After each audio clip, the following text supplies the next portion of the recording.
વાર્તાઓ કે જે એક સમયે મનોરંજનનું કામ કરતી, આવી જ એક વાર્તા આજે આપણે સાંભળવાના છીએ અને એ વાર્તાનું નામ છે બાડી ચકી અને ઈર્ષ્યાળુ રાણી. આમ પણ આપણી જૂની વાર્તાઓમાં ચકાચકીની વાર્તાઓ ખૂબ જ પ્રચલિત છે. આવી જ આ એક વાર્તા છે. એક હતી ચકી ને એક હતો ચકો. ચકીને ઈંડા મૂકવાનો સમય નજીક આવ્યો એટલે ચકાને કે, ચકા ચકા માળો તો બનાવો. પરંતુ ચકાએ ધ્યાન પર ન લીધું. એમાં ને એમાં 2-3 દિવસ વીતી ગયા. છેવટે ચકીને ઈંડા મૂકવાનું થયું એટલે ચકાએ કીધું, હાલ મારી સાથે. બંને ઉડતા ઉડતા એક રાજમહેલમાં આવ્યા. રાજમહેલની ભીતમાં એક ગોખલું હતું. ત્યાં આવીને ચકો કે, આ ગોખલામાં ઈંડા મૂક.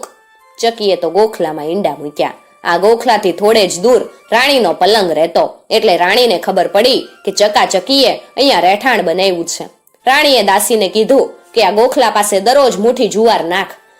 ચકીને તો મજા પડી ગઈ. ઈંડા સેવાયા અને બચ્ચા ચી ચી ચી કરવા લાગ્યા. એટલે રાણીએ દાસીને મુઠ્ઠીના બદલે ખોબો ખોબો જુવાર નાખવાનું કીધું. ચકાનો પરિવાર તો ખુશખુશાલ. બચ્ચાને થોડી પાખો ફૂટી. ચકી બીમાર પડી. ચકીને મોત નજીક દેખાણું. ચકાએ પૂછ્યું, શું વાત છે ચકી?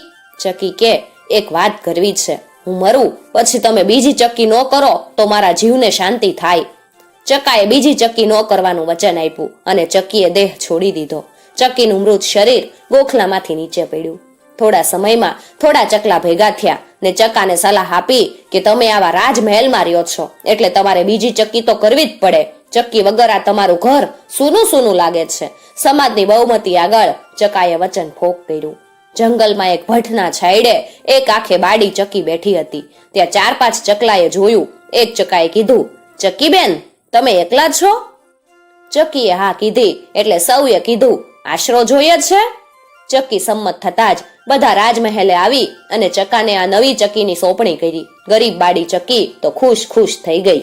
દરરોજ જુવારનું ભોજન, કેટલો એશો આરામ. બાડી ચકીને બચ્ચા ખટક્યા. કાલે ઉઠીને મારે બચ્ચા થાહે.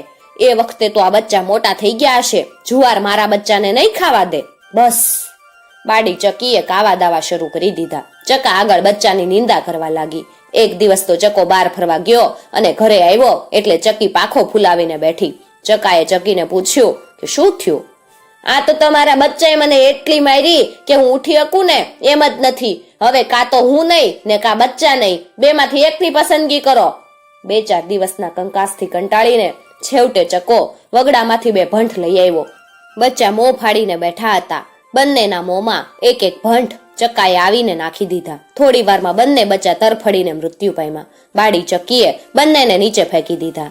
રાણીએ તપાસ કરતા બંનેની ચાંચમાં ફસાયેલા ભંઠ દેખાણા. રાણીને આ બધી હકીકતનો અણસાર આવી ગયો. એ સમજી ગઈ કે આ બધું તો નવી બાડી ચકીનું જ છે. દાસીને હુકમ કર્યો, આ ચકીને ગોખલામાં પેસવા જ ન દઈશ અને આજથી જુવાર નાખવાનું બંધ. ચકો છેવટે ત્યાંથી ભાગી ગયા. ચકા જેવી જ ઘટના રાણીના જીવનમાં પણ બની. રાણીને પણ 2 કુંવર થયા. બંને 12-14 વર્ષના થયા ત્યારે રાણી બીમાર પડ્યા. વૈદો હકીમોની કોઈ કારી ન ફાવી. રાણી રીબાવા લાગ્યા. એક દિવસ રાજાએ કીધું કે કઈક કેવું છે રાણી? હા, હું મૃત્યુ પામું એના પછી તમે નવી રાણી ના લાવો તો મારો મોક્ષ થાય. મારો જીવ આ બંને કુંવરોમાં છે. નવી રાણી આ ફૂલ જેવા કુંવરોને કોઈ કાળે નહીં હાચવે એવું મારો આત્મા કહે છે. માટે તમે નવી રાણી નહીં લાવો એવું મને વચન આપો. રાજાએ વચન આપતા જ રાણી મૃત્યુ પામ્યા. 2-1 મહિના વીતી ગયા. નગરના શેઠ, શાહુકારો અને આગેવાનો ભેગા થઈ અને રાજા પાસે આવ્યા. સૌએ રજૂઆત કરી કે આપણું આ સુખી સમૃદ્ધ રાજ્ય રાણીમાં વગર શોભતું નથી. રાજાએ આપેલ વચન સૌને કીધું પરંતુ સૌએ ઘણી વિનંતી કરી અને રાજાને મનાવી લીધા. રાજા પરણીને આવી રહ્યા હતા. નવી રાણીના માફાની બંને બાજુ 2 કુંવરો ઘોડા ઉપર સવાર હતા. નવી રાણીની નજર આ બંને કુંવર પર પડી. રાણીએ દાસીને પૂછ્યું, આ બંને બાજુ ઘોડા ઉપર સવાર કિશોરો કોણ છે? દાસીએ કીધું કે જૂના રાણીમાંના કુંવર સાહેબો છે. નવી રાણીનું કાળજું ચીરાઈ ગયું. મનમાં કંઈક ગાંઠ વાળી લીધી. રાણી પલંગમાં બેઠી હતી. બંને કુંવર ગેડી દડો રમી રહ્યા હતા. નાના કુંવરે દડાને ગેડી મારી. દડો સીધો રાણીના ખોળામાં. આવા પ્રસંગની તો રાહ જોઈને જ બેઠી હતી રાણી. નાનો કુંવર દડો લેવા ગયો. રાણીએ આનાકાની કરી. નાના કુંવરે તો દડો ઝૂંટવી લીધો ને એમની મસ્તીમાં મસ્ત થઈ અને રમવા લાગ્યા. સાંજે રાણીએ રાજાને ફરિયાદ કરી કે તમારા કુંવરોએ મને મારી છે. બીજા દિવસે પણ એ જ ફરિયાદ. એક દિવસ તો પલંગના ગાદલા નીચે સૂકા પાપડ ગોઠવીને રાણી ધીમેથી સૂઈ ગઈ. રાજાએ આવીને પૂછ્યું કે શું થયું રાણી? રાણીએ પડખું ફેરવ્યું. પાપડ તૂટવાનો અવાજ આવ્યો. રાણીએ કીધું, આજે તો તમારા કુંવરોએ મારા હાડકા ભાંગી નાખ્યા. જો હાડકા બરડ બરડ બોલે. રાણીના કહેવા મુજબના કુંવરોના તોફાનથી રાજા ગુસ્સે થયા. બીજે દિવસે કુંવરો જંગલમાં શિકાર કરવા માટે ગયા હતા. એ જ વખતે બે કાળા ઘોડા અને કાળા કપડા લઈ સૈનિકો દરવાજે ઊભા હતા. જેવા કુંવરો દરવાજા પાસે આવ્યા તો સૈનિકોએ કીધું, રાજા સાહેબે તમને 12 વર્ષનો દેશવટો આપ્યો છે. મોટો કુંવર કઈ કે એ પેલા નાના કુંવરે કીધું કે પિતાજીની આજ્ઞા માથા ઉપર. એમાં દલીલ હોય? આમ સાવ બિલકુલ નિર્દોષ બંને કુંવરોને નવી રાણીની ખોટી ચડામણથી દેશવટો મળ્યો. કાળા કપડા પહેરી કાળા ઘોડા ઉપર બંને કુંવરોએ ઘોડા મારી મૂક્યા. સાંજ પડી ગઈ. ઘનઘોર જંગલ હતું એટલે એક વડલાના ઝાડ નીચે બંનેએ રાતવાસો કર્યો. રસ્તામાં જે કઈ ફળ દેખાયા તે ખાધા હતા એટલે ભૂખ તો ઓછી હતી, પરંતુ થાક ખૂબ લાગેલો.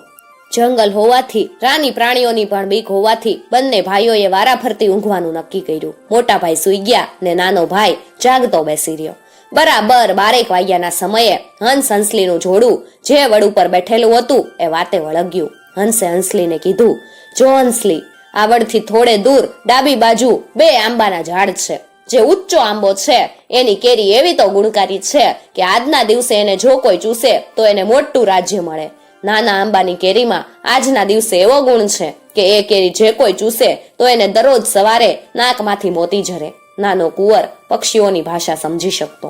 તરત એ આંબાની શોધ કરી કેરીઓ તોડી લાવ્યો. નાના કુંવરે વિચાર્યું કે જો હું ઊંચા આંબાની કેરી ચૂસીશ તો હું રાજા બનીશ. રાજા બનવાનો અધિકાર તો મોટા ભાઈનો કહેવાય. એમ વિચારીને એણે નાના આંબાની કેરીઓ ચૂસી. 12:30 મોટા ભાઈને જગાડીને નાના ભાઈએ કીધું, આ કેરીઓ ચૂસી જજો, હવે હું ઊંઘી જાઉં છું. સવારે બંને ભાઈઓએ ઘોડા દોડાવી મૂક્યા. મોટો કુંવર આગળ ને નાનો કુંવર પાછળ.